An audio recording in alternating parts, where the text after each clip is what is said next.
Selamat kembali ke Autogate Panorama. Toyota RAV4 telah melalui perjalanan panjang sejak ia bermula sebagai sebuah crossover ringkas berasaskan platform kereta kompak. Dalam lebih 30 tahun, ia telah berkembang menjadi kenderaan penumpang paling laris di dunia dan kenderaan bukan pikap paling popular di Brunei. Untuk model tahun 2026, Toyota memperkenalkan reka bentuk semula sepenuhnya yang terus mengukuhkan peranan RAV4 sebagai pilihan yang boleh diharap dan efisien untuk pemandu di Brunei yang mahukan praktikaliti tanpa kerumitan. Harga penuh masih belum diumumkan oleh Toyota, tetapi syarikat mengesahkan bahawa Toyota RAV4 2026 akan bermula pada julat rendah $30,000 di Brunei. Ini meletakkannya tepat dalam segmen SUV kompak. Tawaran baharu versi hibrid pacuan roda hadapan FWD buat pertama kali mungkin membolehkan Toyota menetapkan harga masuk sedikit lebih rendah daripada model hibrid sebelumnya, menjadikan RAV4 baharu lebih mudah diakses oleh keluarga dan para penjalan komuter di Brunei. Untuk tahun 2026, Toyota menghapuskan RAV4 petrol sepenuhnya di pasaran Brunei. Semua model RAV4 standard kini adalah hibrid, manakala versi hibrid plug-in ditawarkan secara berasingan. Kenderaan ini direka bentuk semula dengan sepenuhnya, dengan luaran yang baharu serta gaya yang berbeza mengikut tahap trim. Di bahagian dalam, setiap RAV4 kini dilengkapi paparan meter digital dan sistem infotainment serba baharu yang dibangunkan untuk rasa lebih pantas, ringkas dan lebih intuitif dalam kegunaan harian.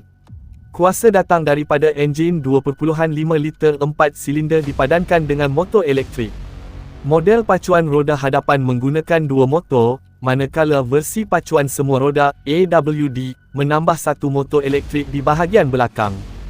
Jumlah kuasa mencapai 226 tenaga kuda untuk FWD dan 236 tenaga kuda untuk AWD.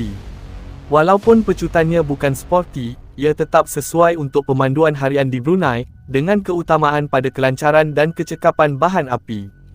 Di jalan raya, RAV4 terasa tenang dan stabil. Suspensinya selesa walaupun di permukaan jalan yang tidak rata, dan kabinnya kekal senyap terutama ketika bergerak menggunakan kuasa elektrik pada kelajuan rendah. Steering yang ringan memudahkan pemanduan dalam bandar dan perjalanan jauh di lebuh raya, sesuatu yang biasa bagi pemandu di Brunei. Peralihan brek antara regeneratif dan brek biasa juga sangat lancar, menambah rasa halus keseluruhan. Pacuan semua roda ditawarkan untuk kebanyakan trim dan menjadi standard bagi grade lebih tinggi. Trim Woodland memberikan rupa yang lebih rak dengan tayar all-terrain, tetapi masih lebih sesuai untuk laluan ringan, salji, dan jalan kerikil, bukan untuk off-road berat. Kapasiti menarik towing bergantung kepada konfigurasi, antara 1.750 pon hingga 3.500 pon, iaitu angka yang kompetitif untuk SUV hibrid kompak di Brunei. Kecekapan bahan api merupakan salah satu sebab paling kuat untuk memilih RAV4 2026. Model pacuan roda hadapan dianggarkan mampu mencapai sehingga 48 mung dalam pemanduan bandar dan 44 mung gabungan. Versi AWD juga kekal sangat efisien, mengatasi ramai pesaing dalam keadaan pemanduan sebenar. Angka ini menjadikan RAV4 lebih menarik ketika kos bahan api terus menjadi faktor penting untuk keluarga di Brunei. Di dalam, RAV4 memuatkan 5 penumpang dengan ruang yang luas untuk dewasa di kedua-dua baris. Ruang kargonya juga kekal sebagai kelebihan utama, menawarkan lebih 70 kaki padu apabila tempat duduk belakang dilipat. Bahan dalaman terasa lebih halus daripada sebelum ini, namun ketahanan masih menjadi keutamaan. Sistem infotainment baharu benar-benar menonjol sebagai antara yang terbaik, dengan tindak balas pantas, grafik yang jelas, dan kawalan suara yang mantap.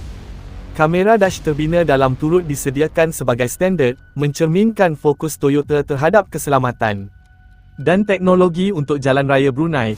Secara keseluruhan, Toyota RAV4 2026 meneruskan legasinya dengan menawarkan kecekapan, keselesaan, dan kegunaan praktikal dalam satu pakej yang direka khusus untuk pemandu moden di Brunei.